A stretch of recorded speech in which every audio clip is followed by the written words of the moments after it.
Bonjour et bienvenue, voici notre tour d'horizon économique, géopolitique et boursier. Nous sommes le lundi 21 novembre pour comprendre comment tourne la planète finance et lorsqu'elle tourne autour de questions de change.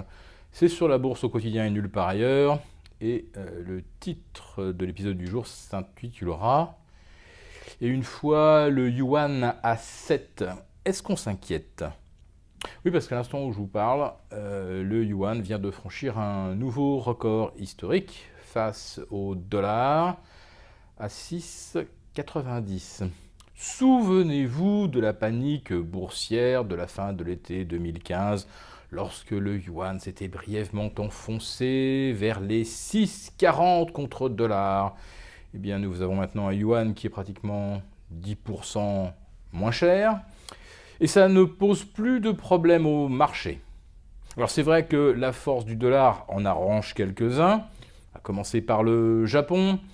Le yen a perdu près de 8% en l'espace de 10 jours, ce qui a envoyé le Nikkei 8% plus haut. Et même un peu plus d'ailleurs, si on prenait vraiment le plus bas du 9 novembre dernier, on aurait même un gain supérieur à 10%. Mais bon, on peut dire que c'est presque du 1 pour 1 entre la hausse du Nikkei et la baisse du yen. Mais les Japonais ont-ils raison de se montrer aussi sereins lorsque la monnaie de leur principal concurrent est également un plancher? Et les marchés ont-ils raison de prendre cela comme une bonne nouvelle? La force du dollar, c'est le signe de la confiance dans l'Amérique. Voilà tout. Pour des pays endettés en dollars, je pense à tout l'arc Asie-Pacifique, excepté le Japon bien sûr, là, la force du dollar commence à poser problème puisque ces pays sont justement endettés en billets verts.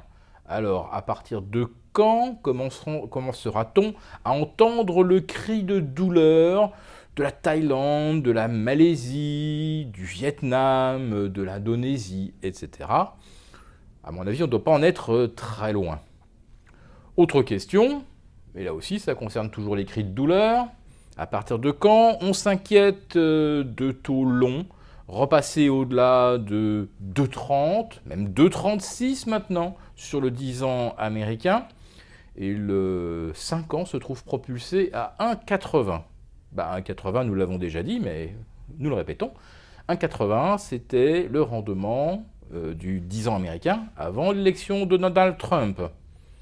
1,80, c'est aussi le rendement des actions cotées sur le Nasdaq.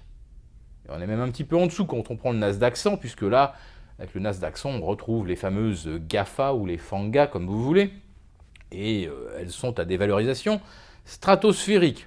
Ajoutez-y Tesla qui n'a jamais gagné $1, et vous voyez un petit peu où on s'en va.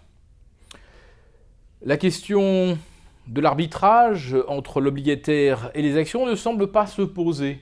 On nous prétend même que c'est l'inverse qui se produit. Nous avons un arbitrage de l'obligataire en faveur des actions. Mais au nom de quoi?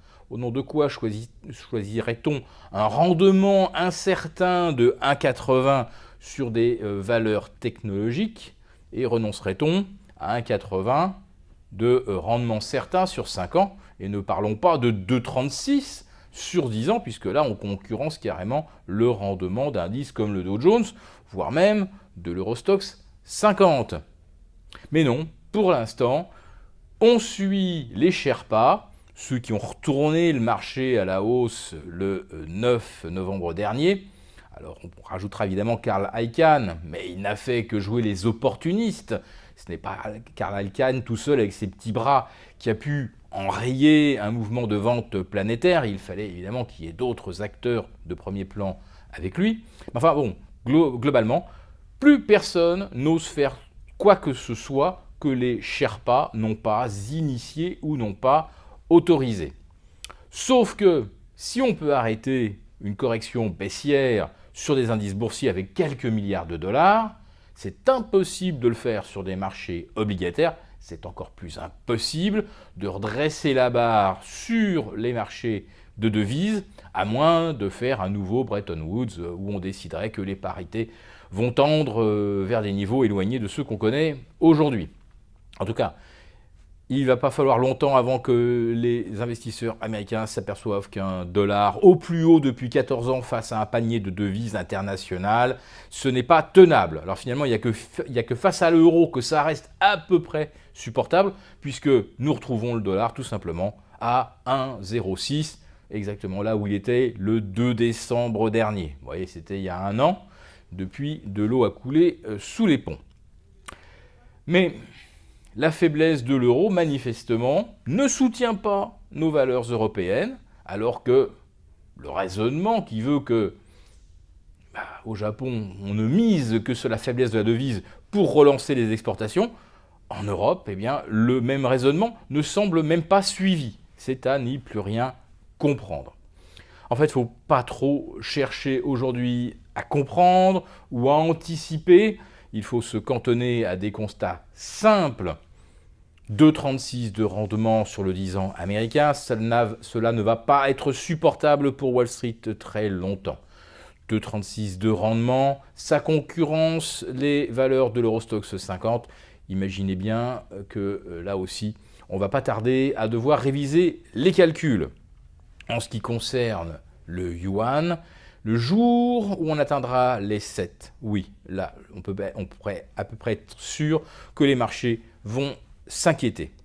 Alors, quand on voit toutes ces devises émergentes, ou le yen, ou le yuan qui chutent, finalement, pour les épargnants de ces pays-là, est-ce que l'or a tant chuté? Moins 8 sur le yen en 10 jours, on a eu moins 8 sur l'or exprimé en dollars, autrement dit en yens, l'or n'a pas bougé. Pour un épargnant japonais qui aurait acheté de l'or, la correction que nous subissons, nous, quand on le mesure en dollars ou en euros, cette correction, elle n'existe pas pour le japonais. Elle n'existe quasiment pas pour l'épargnant de Hong Kong. Et alors, en ce qui concerne l'Inde, avec la suppression du cash, là, on s'en va probablement vers un effondrement, non pas de la roupie indienne, mais de la croissance dans ce pays, où on peut dire que ce qui mettait de l'huile dans les rouages, c'était effectivement le cash et l'économie souterraine. Est-ce que vous imaginez que 600 millions de paysans dans les campagnes vont aller chercher des semences, aller chercher des légumes et vont sortir leur iPhone pour faire un paiement sans contact par Apple Pay? Enfin, on rêve complètement. Monsieur Modi a pris un risque gigantesque en supprimant le cash en Inde. Il risque tout simplement de supprimer la croissance de l'Inde et il ne supprimera certainement pas l'engouement des Indiens pour l'or. Et c'est vrai que dans un premier temps, les importations vont être un peu plus compliquées.